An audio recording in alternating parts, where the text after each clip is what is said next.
교재에 보면은 그 7번 문제에 우리가 연약지방 지방계량 문법이 나오는데요. 이 바이브로 플로테이션 하면은 진동을 하는 거예요. 진동. 응? 왜냐면 이 모래 같은 경우는 우리가 이제 그 밀도가 충분해야 되는데 밀도가 낮은 그 모래들이 있어요. 그럼 어떻게 하는 게 좋아? 모래를 채워줘야 되죠.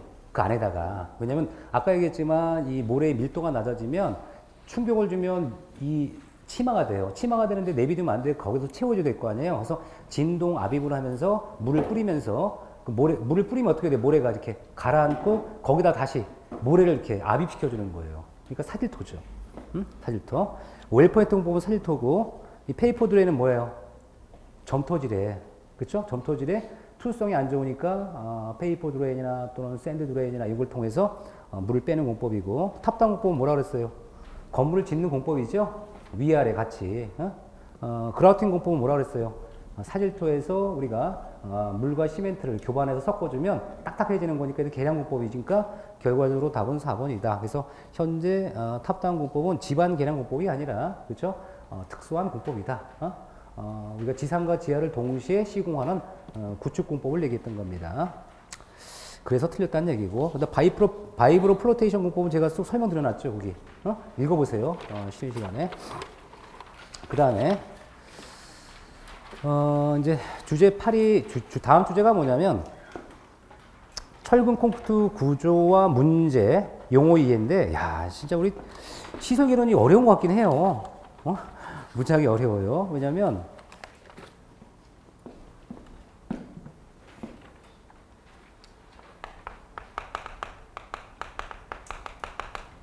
이 시설 개론이라는 이 공부하는 걸 보면은요, 여기서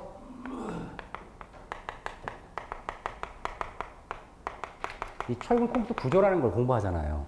근데 여기서 우리 시설 개론은 여기 나와 있는 구조, 그 다음에 재료, 시공에 대한 공부를 다 해야 되는 거예요. 사실 뭐, 근데 철근 콘크리트 구조가 몇 문제 나와요? 그렇죠. 문제는 많이 안 나오죠. 그래서 사실은 좀 어려우면 용서해주고 좀 쉬운 데서 공부해도 돼요. 그죠? 근데 이제 문제는 뭐냐면 초등학교 구조를 제가 강의를 또 내가 좀 쉽게 한다고 해서 하긴 해주는데 문제는 뭐냐 기본적인 용어가 참 어려워요. 그렇죠? 그래서 최소한 그래도 세 문제 중에 몇 문제 한두 문제 맞춰야 될 거 아니에요. 그렇죠? 한두 문제 정도는. 그래서 한두 문제 맞추려면 뭐를 알아야 돼요? 기본적인 어떤 재료에 대한 용어가 좀 어려워요. 재료 용어 어렵습니다. 근데 구조가 또 좀 어려워요. 그래서 뭐 시공도 좀 어렵고 그래서 꼭 필요한 거 시험 문제 몇 문제 안 되죠. 하나 둘 몇 문제야? 세 문제 네 문제 정도네. 그렇죠? 네 문제 정도에서 용어를 공부하면 좀 더 쉽게 이해할 수 있는 거로 제가 찝었어요. 그 첫 번째 8번 문제를 보면은 시멘트 분말도라는 게 나오는데 이 분말도 생각하면 우리 밀가루 생각하면 되죠? 뭐 여러분들 밀가루 반죽이 좀 잘 되려면 밀가루가 잘 되려면 반죽이 잘 되려면 여러분 입자가 굵어야 돼요, 얇아야 돼요? 얇아야 되죠?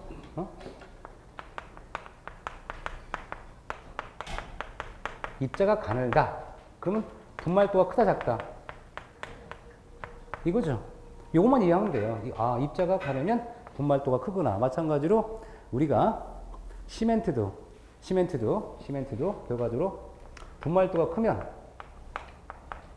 물과 화학적으로 잘 결합이 되겠죠? 화학적으로. 왜? 분말도가 너무나 작으면, 그러니까 입자가 크면 어떻게 돼요? 물과 잘 반응은 안 할 거 아니에요. 그래서 우리가 어느 정도 분말도가 큰 게 좋다라고 보시면 돼요. 근데 이 분말도가 너무 크게 되면 물과 화학적인 반응을 잘해. 그럼 이 화학적 반응을 하면 수반되는 게 뭐예요? 열이죠, 열. 네? 열이야. 그럼 열이 많으면 상대적으로 구조물에 균열이 발생한다, 안 발생한다? 발생할 우려가 크겠네. 그래서 지나치게 분말도를 검토해도 안 된다는 얘기죠. 적당한 게 필요하죠. 적당한 게. 그래서 우리가 분말도가 크면 균열 발생이 작아진다 볼 수 없다는 얘기지. 뭐 때문에? 수화 반응에서 열을 막 내니까 열을 막 내다 보면 어떻게 돼요? 그런 열 때문에 상대적으로 구조물이 안 좋아질 수 있고 안 좋다는 얘기 무슨 현상으로? 균열이 생길 수 있다는 거야. 열이 너무 높아서. 적당히 열을 지내야 되거든요. 열은 굉장히 문제가 돼요. 이런 얘기도 하죠. 여러분, 여름철에 시공을 하게 되면, 여름철에 시공하면 주변에 온도가 높아야 낮아요? 온도 높죠? 온도가 높은데 콘크리트 구조물에도 수화 반응 때문에 열이 높아. 그럼 어떻게 해야 돼요? 타설하자마자 살수 냉각한다 그러죠? 그게 뭐냐면 열이 너무 높으면 균열이 생기니까 어떻게 돼? 막 물 뿌리기를 하는 거야. 물 뿌리기를 뭐라고 그래 우리는? 살수라고 하거든요. 그럼 마찬가지로 얘가 화학적으로 반응이 너무너무 빨리 돼서 열이 많이 되는데 이 열을 방치하면 어떻게 돼요? 균열이 발생할 수 있다는 얘기잖아요. 이 문제가 바로 첫 번째 문제 조건이었어요. 그래서 자 분말도가 크다, 수화 반응은 잘 되고요. 수화 반응이 빠르니까 조기 강도가 빨리 개선되는 거예요. 그러니까 동전이 앞뒤 같은 성질이에요. 그 다음에 어느 정도는 개선될 수도 있다. 어느 정도는 균열 발생이 매우 작아진다? 아니죠. 커질 수 있고요.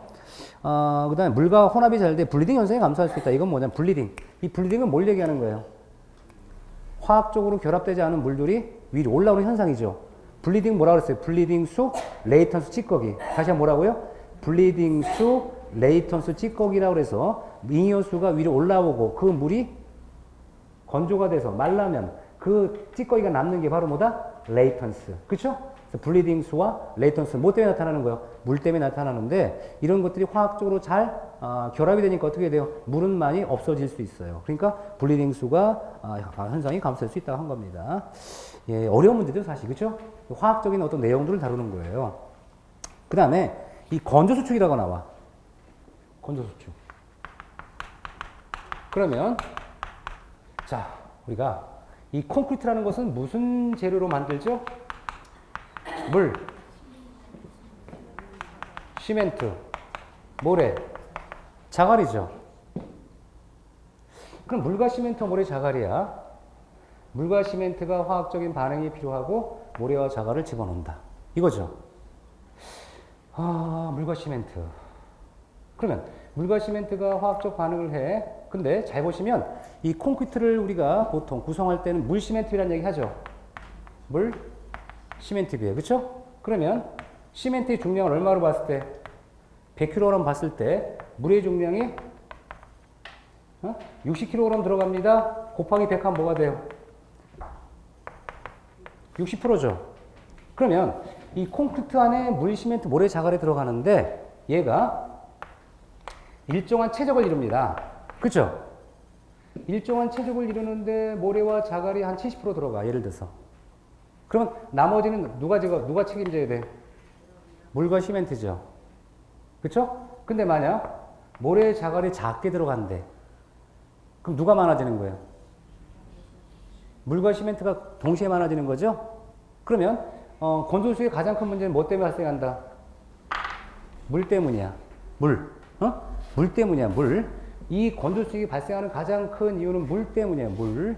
근데 물의 양이 많으면 많을수록 얘가 마르면서 건조하면서 수축이 생기면 뭐가 발생해? 균열이 발생해. 그러면 물과 시멘트를 작게 들어가려면 이 골재량이 많이 들어가야 작게 들어가야 돼요? 골재량이 많이 들어가야 되는 거예요. 그렇죠? 자, 근데 요거를 딱 고정해 놓자. 응? 그러면 물 시멘트 비는 이미 배합돼서 결정되는 거예요. 그러면 자, 시멘트량이 증가하면 물의 양도 같이 증가하죠? 그러면 물의 양을 줄이기 위해서는 시멘트 양을 줄여야 되는 거고요. 그렇죠? 또 한편으로 얘를 조합한다 그러면 어떻게 물 시멘트 비를 낮춰야 되는 거죠. 그럼 물의 양이 줄어들면 건조축은 작아지겠죠. 그러면 건조축이 커지는 경우다 그럼 뭐라 하면 돼? 자, 골재량이 줄어들 때. 그렇죠? 물의 양을 줄이는 거예요. 그다음에 시멘트 양을 줄여줄 때. 물 시멘트 비를 줄여줄 때. 그렇죠? 자, 우리가 물의 양을 줄어드는 거. 물의 양은 줄어든다는 겁니다. 근데 똑같은 구조물의 단면이에요. 자, 이불빨래야. 이불빨래 두꺼워. 자, 타올입니다. 타올을 넓게 폈어. 자, 어디가 더 빨리 건조돼요? A죠. 단면이 얇으면 건조가 빨리 된다, 안 된다? 잘 되겠죠? 그래서 우리가 단면이 줄어들면 잘 건조되고 건조되면 다 수축이 되고 수축이 되면서 균열이 발생할 수 있구나. 그래서 단면이 아주 얇을 경우가 훨씬 더 건조수축이 잘 되는구나. 자, 그럼 이제 이 개념을 잡고 보시면, 자, 단위 수량이 많으면 건조수축이 증가한다. 무엇 때문에? 물이 이제 건조하는 거니까. 상대 습도가 낮으면, 무슨 얘기야? 상대 습도 낮다는 얘기는 건조할수록 증가한다. 그죠? 자, 세 번째. 단위 시멘트량이 작을수록, 시멘트량이 작으면 뭐가 줄어들어? 물의량이 줄어들고 건조수축은 어떻게 돼요? 문제가 되죠. 뭐냐면, 자, 단위 시멘트량이 작아지면 물의량이 작아지고 건조수축은 감소할 수 있는 거죠. 그쵸? 예. 그래서 이제, 그 다음에 네 번째. 골재 함량이 작아지면 건조수축이 증가한다? 골재의 함량, 골재량이 작으면 증가할 수 있죠. 왜? 아까 얘기했죠? 골재량이 작아지면 뭐가 채워져야 돼? 물과 시멘트가 채워지니까 건조수축이 증가하고, 부재의 단면 치수가 작으면 건조수축이 증가한다. 그래서 골재 단위 시멘트량이 작으면 물의 량이 작아지고 건조수축이 감소하겠죠. 예, 해설이 좀 이상하네, 그렇죠? 물의 량이 감소함으로써 건조수축이 감소한다 쓰시면 돼, 그렇죠? 해설이 좀 이상하죠. 자, 다시 한번, 자, 단위 시멘트량이 작아. 시멘트량이 작으면 모두 작아져. 물의 량이 작아지고 물의 량이 작아지니까 결과적으로 건조수축은 감소한다. 이렇게 봐야 돼, 그렇죠? 예, 해설이 좀 이상하죠. 바꿔주세요. 예. 자, 그다음에 콘크리트 시공 연도에 영향을 준 요인이 있는데요. 뭐 시공 연도가 뭐죠? 응? 시공을 잘 할 수 있는 정도를 얘기하는 거죠. 그렇죠? 그래서 현재 쭉 보면 단위 수량이 나오고 단위 시멘트량이 나오는데 이제 여기서 뭐라고 나오냐면 단위 시멘트량이 부배합이 비인배합보다 향상된다 그래요. 부배합이. 왜? 무슨 일 있어요? 부배합. 더워서 그래요? 약간 더워요? 괜찮으세요? 예. 그럼 부배합은 뭘 얘기하는 거죠? 시멘트량이 많은 거예요, 작은 거예요? 많은 거죠. 그럼 이렇게 생각하시면 돼요. 가끔 질문이 나오는 게 뭐냐면, 자, 여기 시멘트량이 다소 많은데 왜 시공 연도가 좋아지느냐? 이렇게 생각할 수 있어요. 왜 그러냐면 시공 연도를 좋게 하려면 우리가 댐 반죽이 되는 게 좋아요? 아니면 묽은 반죽 되는 게 좋아요? 약간 묽은 반죽이거든요. 근데 문제는 뭐냐면 시멘트량이 너무 작으면 골재가 지멋대로 움직여요. 그럼 골재가 지멋대로 움직이면 뭐라고 하죠? 우리는 재료 분리라고 합니다. 뭐라고요? 재료 분리. 그럼 재료 분리가 되면 시공도가 좋아진다, 나빠진다? 나빠지는 거예요. 그래서 우리가 시멘트량이 표준 배합보다 약간 많아지면 골재를 잡아주는 시멘트의 능력이 좀 증가해서 재료 분리가 생기지 않는데요. 그럼 재료 분리가 덜 생기면 뭐가 되는 거예요? 결과적으로 시공 연도는 개선된다고 하는 겁니다. 좀 어렵죠? 그래서 현재 다시 한번 정리해 줄게요. 이게 가끔 이제 전공학생들 질문해요. 자, 이 부배합이다. 그렇다고 해서 시멘트량이 아주 많은 거 아니에요. 약간 더 부배합. 부배합이 되면 우리가 골재를 잡아주는 능력, 뭐가? 시멘트 펫을 잡아주는 능력이 좀 우선 개선돼. 개선되는 것은 결과적으로 뭘 얘기한다? 재료 분리 현상이 작아지는 거예요. 그럼 재료 분리 현상이 작아지니까 반대로 뭐라고 하든지 이걸 보니까 시공 연도는 좋아진다고 했던 겁니다. 그래서 우리가 많이 시멘트량을 늘하는 것은 아니고 약간 표준 배합보다 약간 조금 더 증가했더니 골재가 재료 분리가 잘 안 생기더라. 그럼 골재가 재료 분리가 잘 안 생기니까 뭐라고 한가 우리는 시공 연도는 개선될 수 있구나라고 했던 겁니다. 됐죠? 이렇게 생각을 하셔야 돼. 이거 어려운 지문이에요, 사실은. 어려운 지문들이 시설비로 막 나오니까 우리 수험생분들이 힘드신 거죠. 그 다음에 우리가 나머지는 뭐 그냥 참고 삼아 보시고요. 자, 교재 우측에 보면 용어가 나와 이제 A 감수제 교재 그쪽에 오세요. 보셨죠? 그럼 A는 뭘 얘기해? A 기포를 얘기하죠. 기포를 얘기하는 이유는 뭐냐면, 자, 우리가 재료가 잘 굴러가야 되는데 기포를 집어넣으면 어떻게 돼요? 약간 잘 굴러가잖아요. 잘 굴러가. 그래서 우리가 A제를 집어넣으면 잘 굴러가니까 물의 량을 줄일 수가 있더라. 그래서 A제를 집어넣어서 물의 량을 줄이니까 A 감수제 이렇게 했던 겁니다. 이해하시겠죠? 이 부분은. 그 다음에 우리가 플라이 애쉬라고 나오는데 플라이 애쉬가 뭐예요? 애쉬가 재거든요. 응? 재. 응? 애쉬가 재야 재. 응? 애쉬 재. 그럼 여러분 재 만져봤어요? 재 만져보면 미끈미끈해요? 아니면 거칠어요? 미끈미끈하죠? 미끈미끈하니까 이런 재를 잘 화학적으로 우리가 콘크리트 안에 집어넣으면 어떻게 돼요? 약간 미끈미끈한 성질이 커져서 잘 재료가 속는다는 얘기죠. 그래서 이게 플라이 애쉬는 애쉬가 뭐다? 재를 집어넣는구나. 재를 아주 미세한 미분말이니까 상대적으로 재료가 잘 굴러가게 만들어주는구나 보시면 돼. 그래서 연소가스 중에 함유된 재를 말합니다 라고 했고요.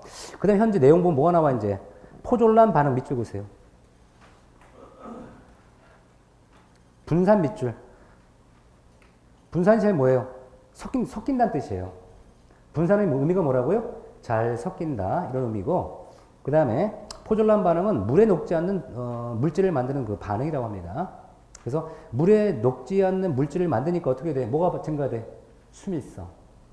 이해할 수 있죠? 자, 그럼 결과적으로 이 포졸란이라는 거, 플라이 애쉬라는 것은 재입니다. 재니까 뭐가 좋다? 잘 미끄러지는 분산 효과도 있고요. 그 다음에 이 포졸란 반응이라 해서 물에 녹지 않는 물질을 만드는 반응을 통해서 뭐가 개선된다? 수밀성도 개선될 수 있더라. 그렇죠? 그러니까 자, 주목해 보세요. 여러분이 여기서 플라이 애쉬하면 우리가 기억할 만한 게 두 가지가 있어요. 자, 애쉬는 뭐라고요? 미끄러진다. 두 번째, 포졸란 반응. 무슨 반응이라고요? 포졸란 반응을 하면 물에 녹지 않는 물질을 좀 만들어줘. 그럼 어떻게 돼요? 수밀성은 좋아지는 거죠. 시공성도 좋아지고. 됐죠? 기억하는 거야. 그 다음에 이 포졸란이라고 하는 게 또 나와요. 포졸란은 이제 콘크리트 혼화재로 들어가는데 얘도 비슷하겠죠? 얘도 쫙 비슷해가지고 쭉 읽다 보면은 우리 포졸란, 포졸란 반응 이야기했고 아까 나왔지만 이때 세 번째 줄에 초기 강도는 작으나 장기적 강도 증가 밑줄. 왜 그러냐면 이 포졸란이나 이 플라이애쉬 같은 거 집어넣으면요 초기 수화열이 작아져요. 수화열이 작아지면 단점이에요, 장점이에요? 단점일 수 있고 장점일 수도 있어요. 왜냐면 수화열이 낮아지면 강도는 세져요, 약해져요? 약해지는 거예요. 다시 한번 얘기해 줄게요. 아까 우리 수화 반응 공부했죠? 자, 분말도가 아주 큰 미세한 시멘트와 물을 결합하면 조기 강도가 높아진다고 했었죠. 그런데 그렇죠? 다시 한번. 자, 분말도가 크다. 아주 미세한 시멘트 입자를 물과 화학적으로 결합하면 조기 강도는 커진다고 했었죠. 그렇죠? 그런데 이때 포졸란 또는 플라이애쉬를 집어넣었어. 그럼 어떻게 돼요? 수화 반응할 때 열이 작게 나니까 조기 강도 높아져 낮아져요? 낮아지지만 장기적으로 콘크리트 수화 반응이 안정화돼서 장기적 강도는 증가한다는 얘기입니다. 이해되시겠죠? 그래서 우리 무슨 반응 때문에 표졸란 반응이라든가 이 내부에 화학적으로 안정화시키는 반응이 나타나는 거야. 그럼 결과적으로 내구성, 수밀성이 개선 밑줄, 그죠? 예, 그 다음에 이 알칼리 골재 반응이라고 나오는데 이 알칼리 골재 반응이 억제제로도 이용됩니다. 억제제. 이 알칼리 골재 반응 그림 보이죠? 이 알칼리 골재 반응은요, 이 시멘트 중에 이런 알칼리 성분과 골재의 실리카 강물질이라고 있는데 이게 반응이 되면 콘크리트가 막 거북이 등처럼 막 갈라지는 현상이 생겨요. 근데 이런 현상을 방지할 때, 억제할 때 포졸란이 어느 정도 영향을 우리가 억제로도 이용할 수 있다는 겁니다. 억제. 자, 근데 이제 문제는 뭐냐면, 자, 여기서 중요한 문제가 있어요. 항상 동전이 앞뒤에 왔다 그러는데, 자, 포졸란 수혜를 낮춘다. 분산은 좋아진다. 이렇게 나왔어요. 그러면 이 포졸란 반응이 나타난다 그랬죠?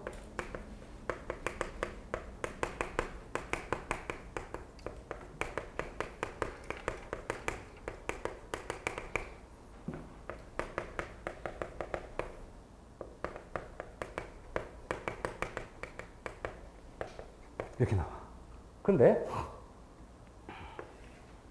이 포졸란을 지나치게 많이 집어넣으면요, 알칼리 골재 반응을 억제한다는 얘기는 알칼리성을 낮춰주는 거죠. 뭐라고요? 알칼리성을 낮춰주는 거야. 그럼 알칼리성이 낮아지면 어떻게 돼요? 중성화 속도가 빨라지니까 주의해야 되는 거예요.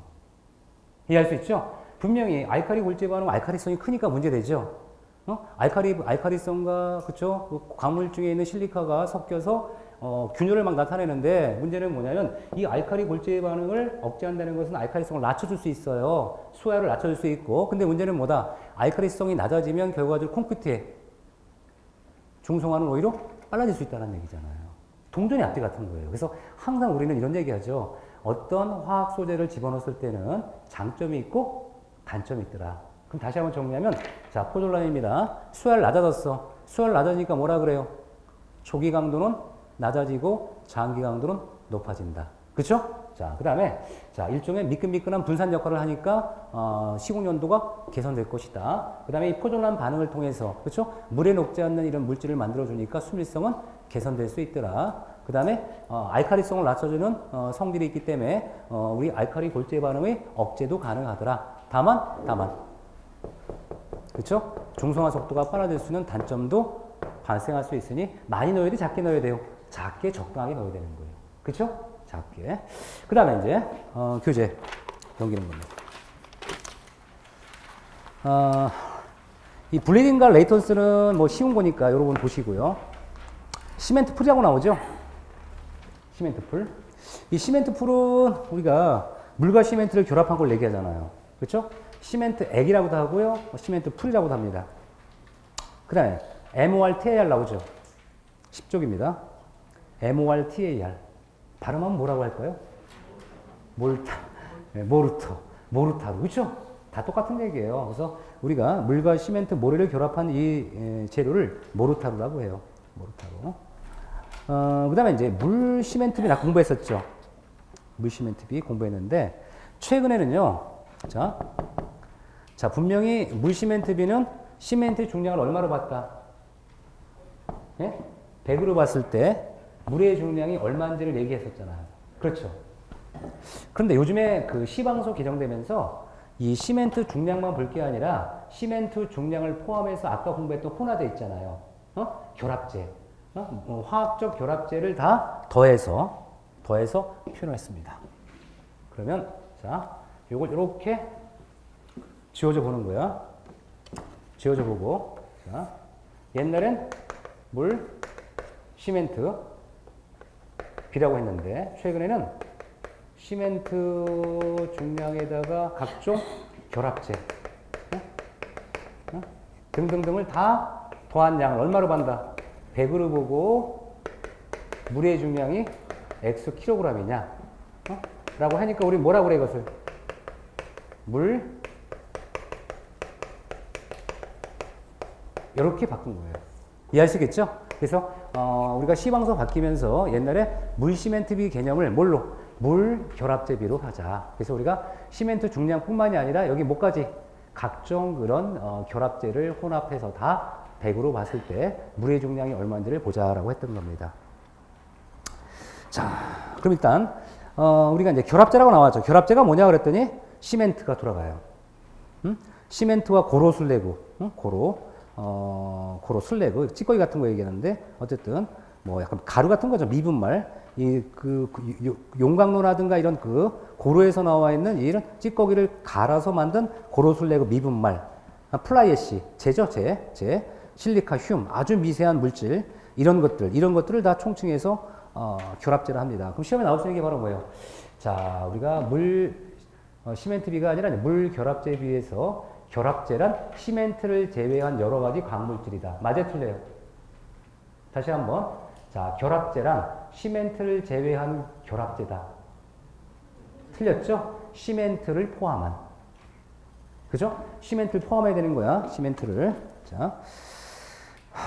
그 다음에 이 고로슬래에서 고로라는 건 우리가 용광로를 얘기하는 거예요. 용광로를 재련하면 쇠찌꺼기가 나오는데 이걸 모아서 가루내 미분말 이걸 얘기하는 겁니다. 예, 작게 분말한 것을 고로슬래그로 합니다. 고로슬래그. 그래서 이 고로슬래그 시멘트의 원료라든가 혼화대로 이용할 수 있어요. 그 다음에 실리카 띨이야. 실리카 띨인데 이 실리카 띨은요 아주 초밀입자 밑줄 보세요. 아주 미세합니다. 이때 이제 포졸란 반응 밑줄. 아, 그렇구나. 초기에 포졸란 반응도 나타나는구나. 그렇죠? 포졸란 반응. 그 다음에 쭉 고성능, 고강도 콘크리트 밑줄. 예. 다만 단점은 아까 포졸란 반응이 나타나면 항상 뭐가 나온다 그랬어요? 중성화가 빠르고 시온도 나빠질 수 있습니다. 그래서 반드시 고성능 감수지와 병용해서 사용해라라고 나와. 고성능 감수예요. 이건 실리카 띨을 얘기하는 거예요, 지금. 자, 그러면 현재 키워드 다 그려놨죠? 제가 설명해 드릴게요, 이제. 자, 키워드는 다 여러분이 알 거야. 근데 정리해주면, 자, 우리 실리카 띨이라는 건요,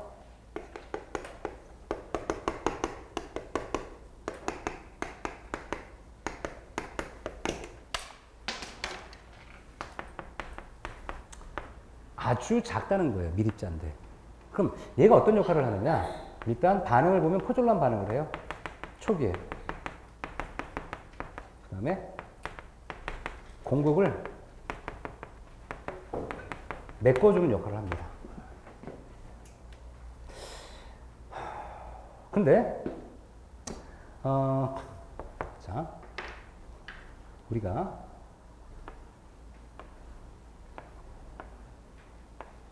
콘크리트를 만들 때는요, 자갈이 있고 모래가 있고 물시멘트비가 섞여서 얘네들을 잡아주는 거예요. 그런데 이 중간중간에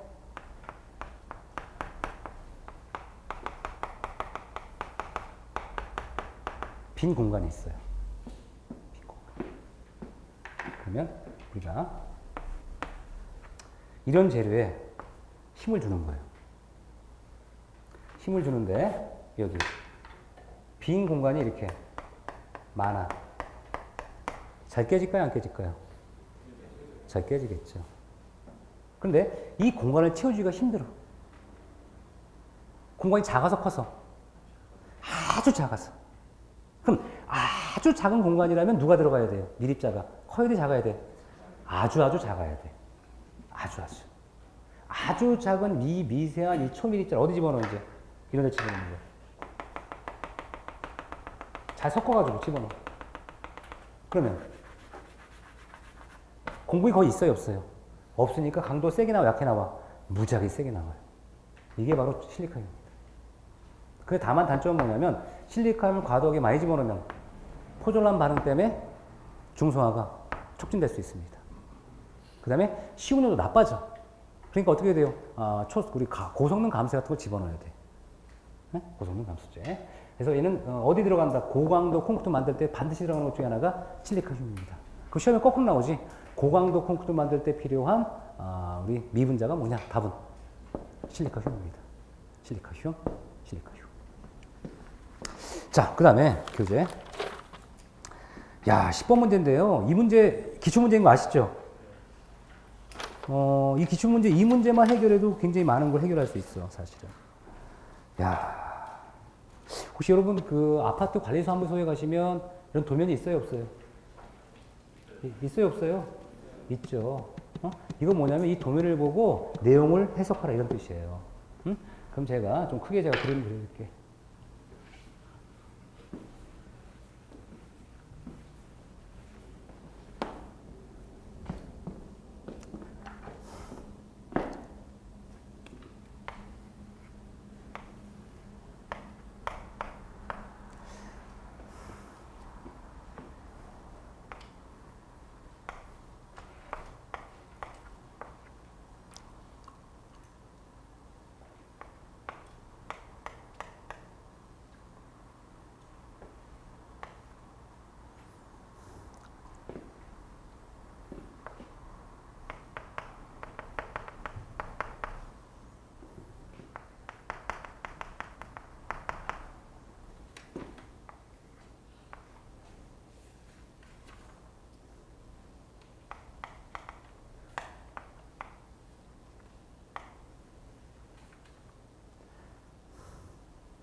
지금 보이나요? 카메라?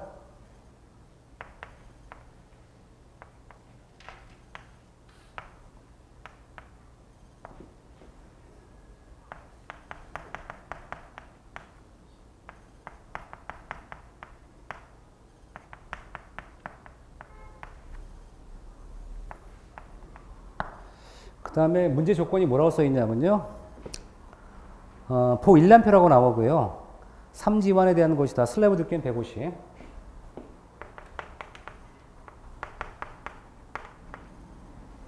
나와 있고, 최근에 항복 강도가 400이다.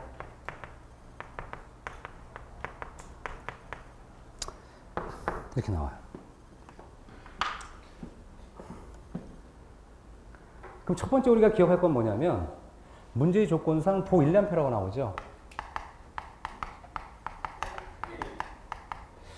우리가 건축물에 들어가는 보가 여러 가지가 있어요. 여러 가지가 있는데 도면에 표기를 해요. 이렇게 평면도죠. 평면도에 보면은 여기 뭐 가다완, 응? 뭐 가다완, 여기는 뭐 가다2, 여기는 뭐 가다3 이런 식으로 여기는 뭐 C1, 뭐 C2, 뭐 C1, C2 이런 식으로 이 보를 이렇게 형태나 그 스팬, 경관에 따라 우리가 표현을 합니다. 표현을 하고 가운데 이렇게 있다 그러면 뭐라고? B1. 이 표시는 뭐냐면 얘가 기둥이죠. 동그라미 그린 거야. 그 사각형 그리기 힘들어서. 자, 동그라미 얘는 첫 번째 기둥이란 뜻이고요. C1 하면 C라는 게 칼럼을 얘기해. 기둥을 얘기해. 기둥. 그 다음에 이렇게 G는 보죠. 보. 거더를 얘기하는데 얘를 보라 그래요. 그럼 얘는 뭐야? 세 번째. 뭐 세 번째에 있는 뭐 지환이다. 아니면 3층에 있는 뭐 지환이다. 이렇게 표현할 수 있는 거예요. 어쨌든 얘는 어떤 위치를 표시하고 가다완, 지환의 어떤 특징을 우리가 이렇게 나타내는데 현재 여기서 400 곱하기 600의 의미는 뭐냐? 여기 그렇죠? 네, 얘가 600이야. 600이고 얘가 얼마다? 400입니다. 400. 이때 얼마다 여기는? 150mm야. 그러면 현재 우리가 이 600에는 뭐까지 포함하는 거예요? 바닥까지 포함하는 겁니다. 바닥까지. 얘가 지금 400이에요. 400. 이걸 얘기하고 중앙부 양단부가 있죠. 그러면 이제 우리가 얘가 지완이니까 좋아. 이 지완이죠. 지완을 보자. 지완을 봤더니 이 지완 같은 경우는 자 옆에서 보는 거야. 지완은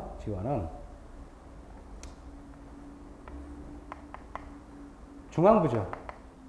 응? 얘는 뭐가 돼요? 기둥이 있으니까. 그러니까 기둥이야.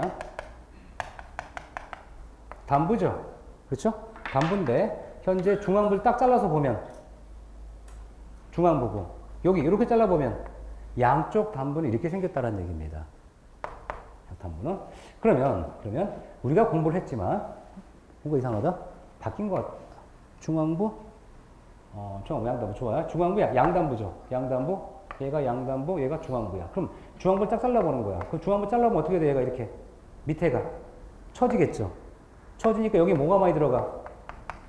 주근이 많이 필요하죠. 주근이 많이 필요하니까 중앙부는 주근이 4개네. 4개인데 뭐다? 4 다시 4개. 하나 둘 셋 넷. HD는 고강도 철근을. D가 뭐야? 디폼드 바. 이형 철근. H는 뭐라고요? 고강도 철근인데 D가 뭐라고요? 이형 철근. 22mm를 몇 개 배치해라? 4개 배치해라. 상단근은 2개 배치해라. 지름이 얼마다고요? 22mm. D는 뭐라고 그랬어요? 이형 철근. 이해할 수 있어요? 이형 철근 D로 표시합니다. D. 그 다음 H는 뭐다? 고강도. 하이텐션을 얘기합니다. 하이텐션. 그래서 우리가 써드릴게요. HD 22 다시 22라고 치면은 H는 고강도 표시하는 거야. 하이바. D는 이형 철근을 얘기하고 얘는 공칭 지름이 얼마다? 22mm다. 지름이. 이렇게 표시하는 겁니다. 요걸 이제 우리가 표시한 거고요. 그 다음에 요 밑에 있는 건 뭐냐? H가 뭐라 그랬어요, 아까? 고강도 철근인데, D가 이형 철근인데, 지름이 얼마? 10mm짜리를 요 골뱅이 표시하면 300mm 간격으로 얘를 표시하는 거예요, 300mm. 얘는 얼마 간격으로? 300mm 간격으로. 얘는 양단부죠. 양단부는 200mm. 여기서 알 수 있는 게 뭐예요? 지금 요 총을 뭐라고 그러죠? 스트럭근이죠. 스트럭근은 뭘 받는 거죠, 우리가? 전단력 받는 부대죠. 그러면 다시 스트럭근은 전단력 받는 부대인데 스트럭근은 단부에 많이 전단력이 많이 발생한다. 중앙부에 많이 발생한다. 스트럭 철근은 단부에 커지죠. 자르는 힘은 어디서 많이 발생한다? 단부예요. 그럼 단부에 많이 발생하니까 단부 쪽엔 이 스트럭 철근을 좁게 배치해야 돼? 넓게 배치해야 돼? 좁게. 그래서 뭐라고? 단부는 좁게. 얘는 넓게 배치하라는 얘기잖아. 무슨 말인지 알겠어요? 얘가 200mm 간격과 300mm 간격 중에 어디가 더 좁은 거예요? 200mm 좁죠? 200mm 좁다는 것은 단부의 전단이 큰 거야, 작은 거예요? 단부는 크니까 이 철근을 많이 배치해라. 자, 요거 잘 이해 안 갈 것 같아. 그래서 제가 설명 다시 할게요. 왜냐면 분명히 200mm, 300mm라는 개념을 잘 몰라. 자, 얘기해 줄게. 자, 여기 자 1m, 1m, 100cm입니다. 100cm. 100cm인데 여기다 스트럭처를 배치해야 되는 거야. 만약 간격이 얼마다? 20cm라면 간격이 20cm라면 몇 개 배치하는 거야 여기다가 최소한? 예? 100을 얼마로 나눠야 돼? 20 나누면 5개죠 최소한? 근데 만약 이 간격이 얼마일 때 300이다 그러면 얼마를 하면 돼? 어? 몇 개? 3.3이니까 얼마로 하면 돼? 4개 하면 되는 거죠? 예를 들어서 그럼 어디 간격이 더 어디가 배치가 많이 된 거야? 200mm가 20cm가 철근량이 더 많죠? 이해할 수 있는 거예요? 얘를 200을 하려면 어떻게 이렇게 촘촘히 해라. 300을 할 때는 좀 넉넉하게 되잖아. 그죠? 이해하시는 거죠? 그래서 우리가 요 간격, 자 다시 한번 얘기해 줄게요. 200과 비교한 거야. 300 중에 어디가 더 좁은 건 거예요? 간격은 좁다. 스트로 최근량이 많다 적다? 어? 큰 겁니다. 됐죠? 그럼 이때 이런 스트럽 철근은 뭘 부담한다? 전단력이잖아. 그죠? 이해된 거예요? 숫자 보면 안 되는 거예요. 얘는 간격이 좁으니까 어때요? 간격이 좁으니까 최근량은 더 아까처럼 많이 배치한 거란 말이죠. 근데 가끔 보면 아니 왜 간격이 200인데 최근량이 많냐고 또 물어본단 말이지. 그래서 간격이 좁을수록 최근량은 많아지는 겁니다. 됐죠? 자, 여기까지 이해했어. 근데 문제는 뭐냐? 자, FI가 400MPa이래. 야, 그 FI가 뭐냐? 자, 그러면 이제 여기서 지워도 되겠죠? 지워주고.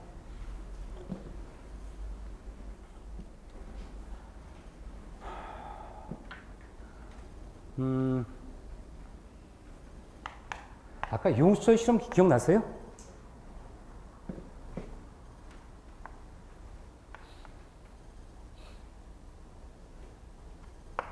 실제로 용수철을 끝까지 실험하면 이렇게 나와요. 그림이. 그럼 여기서 아까 이렇게 여기 넘어가면 어떻게 돼? 비탄성이 된다 그랬죠? 응? 여기까지가 뭐야? 탄성의 한도죠? 응? 여기 요 값. 근데 실제로 구조물이 파괴가 안 되죠? 구조물이 파괴가 안 되고 얘가 좀 더 간단 말이에요. 그죠? 좀 더 가. 얘가 강도야, 강도. 근데 여기 요 항복, 요걸 항복한다 그래. 구조물이 여기 요 한도를 벗어나면 항복한다 그래. 파괴가 되는 게 아니라. 뭐라고요? 항복. 파괴가 아니야. 파괴는 어디서 돼? 여기서 파괴가 돼, 여기서. 좀 더 가. 그러면 요 값이 얼마냐? 요 값이 400이란 뜻이야. 400. 무슨 말인지 알겠어요? FI가 400이라는 얘기는 뭐냐면 항복하는 강도가 400이라는 얘기입니다. 그럼 여기 강도를 표시할 때 뭐라 그래요, 여기는? 인장 강도로 합니다. 그러면 다시 제가 조금 더 설명드릴게요. 우리가 공학에서 우리가 이런 얘기를 해. FY가 있고 FU가 있는데 FU를 우리가 항복 강도라 하고 FU를 인장 강도라고 그래요. 그러면 자 지금 현재 이 강제는 이 FI가 얼마나 그랬어요? 400MPa이라 그랬죠? 요거를 표시할 때 뭐라 하냐면 우리가 요거를 표시할 때 SD 스틸 디폼드 바 400 이렇게 표기합니다. 표기할 때. 그러면 만약에 FI가 300MPa이다. 그럼 얘를 최고로 어떻게 표현한다? 여기다 뭘 붙여야 돼? 그렇지, 300을 붙이는 거야. FI가 만약 500MPa이다. SD 뭘 붙여야 돼, 여기다가?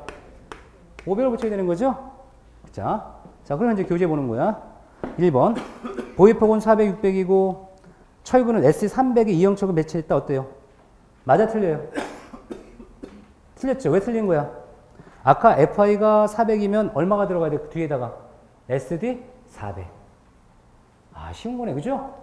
알고 보면 엄청 쉬운 거잖아, 그죠? 근데 FI가 뭔지 모르면 굉장히 힘든 거지. FI를 뭐라 한다? 항복 강도랍니다. 뭐라고요? 항복 강도. 그럼 다시 거꾸로 얘기하는 거야. 자, 철근의 요 숫자는 무슨 강도다? 인장 강도의 항복 강도예요. 무슨 강도? 항복 강도. 무슨 강도라고요? 항복 강도예요. 그럼 시험에 뭐로 나올까? 이제 이걸 응용해서 우리가 도면에 표기된 SC 300의 300은 인장 강도다. 맞아, 틀려요? 틀렸죠? 무슨 강도? 항복 강도. 됐습니까? 항복 강도입니다. 철근은 항복 강도 표시하도록 되어 있어요. 철근은 항복 강도 표시하는 겁니다. 철근은 달라요. 그것까지 설명하면 여러분 힘들 테니까 오늘 철근까지만. 아마 기본서 수업 시간에 좀 설명드릴 거야, 나중에. 오늘은 철근까지만. 무슨 말인지 알겠죠? 예, 너무 많은 걸 가르쳐 드리면 여러분 헷갈리니까 오늘 여기까지. 그 다음에, 중앙부와 양단부에서 인장중 개수는 4개다. 맞는 얘기지. 왜? 자, 여기. 중앙부는 어디? 하부의 주근이 몇 개 들어가? 4개. 양단부는 몇 개 들어가? 상단에? 4개. 이게 주근이에요. 무슨 말인지 알죠? 철근량이 많은 게 주근일 거 아니에요. 그럼 얘는 인장철근이죠? 얘는 뭐라고 할까?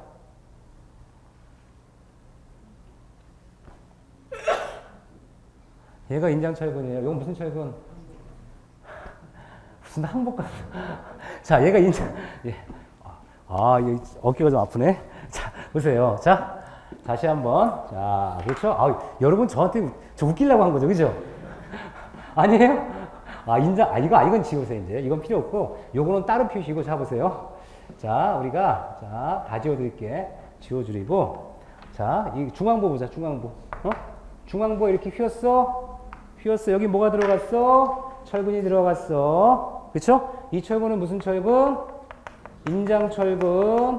이면서 뭐가 돼? 주근이 돼. 그쵸? 인장철근이 돼요. 그런데 뭐라 그래? 여기도 불리하니까 철근을 집어넣자. 여기. 얘가 분명히 인장철근, 주근이 된다 그랬어. 여기는 뭐가 돼? 무슨 철근이 돼, 얘는? 자, 다시 한번. 자, 여러분, 요렇게. 여기 뭐가 걸려, 여기? 인장 걸려, 압축 걸려요? 압축이 걸리고. 여기는 뭐가 걸려? 인장이 걸리니까 인장력을 대응하니까 인장철근. 압축력을 대응하니까 압축철근. 그렇죠? 예, 항복철근 아니에요. 압축철근. 자, 그럼 여기서 우리 뭐라고 해야 돼? 자, 이런 거를 단근보다 복근보다.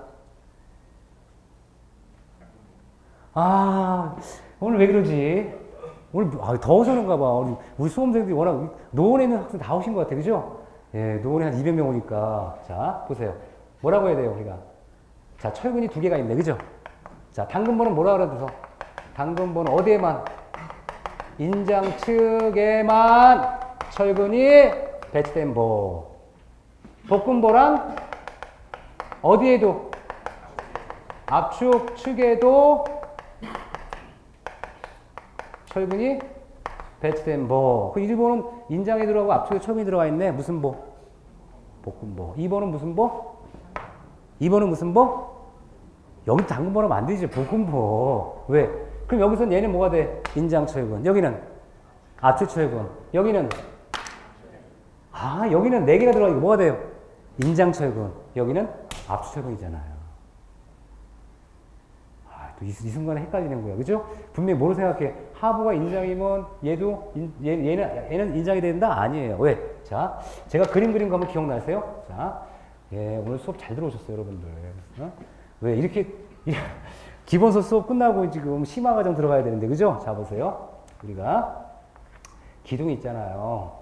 응? 자, 그림을 보세요.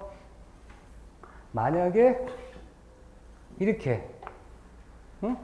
이렇게 그림이 그려져. 그림이. 얘가 기둥이야. 자, 여기서 이렇게 잘라놓고 보는 거야. 여기를 뭐라고요? 무슨 부? 여기를 뭐라고요? 여기를 뭐라고요? 단부예요. 자, 가운데. 자, 얘가 무슨 축? 중립축. 자, 그럼 여기 쉽죠? 자, 여기 뭐가 작용해? 여기 뭐가 적용돼요? 압축. 여기 뭐가 돼? 여기? 인장. 여기 뭐가 돼? 압축. 그러면 자, 우리가 중립축을 위로 얘는 뭐라 그래? 밑에는 뭐라 그래? 하부 이거죠? 자, 그러면 여기서 알 수 있는 게 뭐냐면 우리가 이렇게는 철근 배치를 하지 않죠. 왜? 여기도 당근보, 여기 당근보가 되죠. 어떻게 해 그냥 철근을 그냥 이어버리죠. 여기도 철근을 그냥 이어버리죠. 응? 철을 이어버려 그냥 안 잘라요 사실은. 그런데 여기는 몇 개 있어요 지금 개수만 얘기해 줄게. 몇 개 보면 4개죠. 여기 몇 개야? 2개. 여기 몇 개예요? 4개. 여기 2개죠. 그러면 왜 안 맞아 얘가? 2개는 어디서 날라온 거야? 얘가 2개면 왜 여기가 4개가 돼야 돼? 아 지금 뭐 머리 지금 불안한 거야 그지? 분명히 여기가 2개면 2개가 돼야 되는 거 아니에요? 아니 4개가 4개가 되든가 그지? 그래서 뭐가 필요하다 잘 보세요. 여기 요 중에 보세요. 자 색깔로 표시할게. 얘는 어디 간다 그냥 끝까지 가. 몇 개가? 여기 몇 개 돌아? 여기 2개가 끝까지 가. 근데 이 중에 파란색으로 2개는 뭐다? 2개는 이렇게 가다가 어디 가? 새길로 빠져 다시 어디 가? 여기 가. 몇 개가? 2개가. 그럼 몇 개가 돼? 2개는 아까 했던 거고 2개가 들어가니까 몇 개가 되죠? 4개가 되죠? 그래서 다시 요렇게 가는 거예요. 이걸 뭐라 그래 이런 철근을? 굽힌철근 또는 뭐다? 벤트바. 응? 굽힌철근 또 벤트바는 뭘 얘기한다? 얘가 철근 배관할 때 이렇게 꺾였다가 내려가서 다시 올라갑니다. 이거 수업 제가 안 했어요 지금? 했죠? 이 벤트바가 있기 때문에 숫자가 맞춰지는 겁니다. 그럼 잘 보세요. 자, 여기 양단부죠? 몇 개가 있었어? 하나, 2개 있었죠? 자, 그러면 자, 그냥 똑바로 가는 거 하나, 2개. 얘는 뭐다? 같은 근이야. 그죠? 같은 근이야.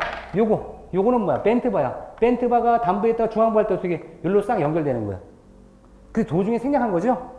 갔다가 뭐다? 샥 내려갔다가 가는 거야. 상상이 가시나요? 상상이 가세요? 안 가세요? 안 가요? 아, 어떻게 하지, 제가? 뭐냐면, 철근을 매치할 때, 자, 보세요. 자, 그러면 제가 가닥 모양 그려줄게. 자. 그림 너무 똑바로 그리지 않고 하니까 힘들어 보이네. 자, 보세요. 여기 이제 기둥이 있어. 보가 있어. 그러면, 자, 이 벤트바는 어떻게 철근 배관하냐면, 자, 보세요. 벤트바는 여기다가, 어디 간다? 내려가서 가다가, 다시 담부로 갈 때는 다시 올라가요. 꺾이는 거예요. 똑바로 가면 좋은데, 그죠? 왜 이런 게 필요해? 주근의 개수 맞춰야 되니까. 그쵸? 여기는 뭐가 많이 걸려? 담부에는 인장력이 여기 하부에 많이 걸리죠? 그러니까 인장력이 부족한 것을 메꿔주는 겁니다. 그래서 벤트바는 위로 갔다가 내려갔다가 올라가는 거예요. 일반 철은 어떻게 배치하면 돼? 그냥 쭉 가면 돼. 그냥 쭉 가는 게 몇 개 있어요? 2개씩 있죠? 쭉 가는 게 2개, 위에 2개, 아래 2개인데 벤트바가 여기 왔다가 중앙부는 여기로 갔다가 다시 담부로 가는 거야. 그래서 현재 보시면 개수가 보세요. 자, 얘네들은 어디가 요렇게 갔다가 나중에 담부로 갈 때는 다시 올라가는 거예요. 꺾이는 거야. 이렇게 꺾이니까 어디 끄는 거야 내가? 얘를 자르는 거야. 이렇게 잘라서 얘를 잘라서 이렇게 잘라서 어떻게 요렇게 보면 옆에서. 야, 힘들다. 그죠? 자, 혹시 이해 안 가신 분 있을 거야 분명히. 근데 뭐 생각하면 되냐면 우리가 이 볼을 이렇게 잘라서 보면 어떻게 돼? 보세요. 잘라볼게. 잘라보면 얘가 네모가 나오겠죠. 네모가 나오죠. 자르면 물을 자르면 동그라미 보이잖아요. 그렇죠? 잘라서 옆에서 보는 거야. 옆에서 보면 철근이 몇 개 있어? 이렇게 여기 하나, 둘, 셋, 4개 있죠? 여기 몇 개 있어?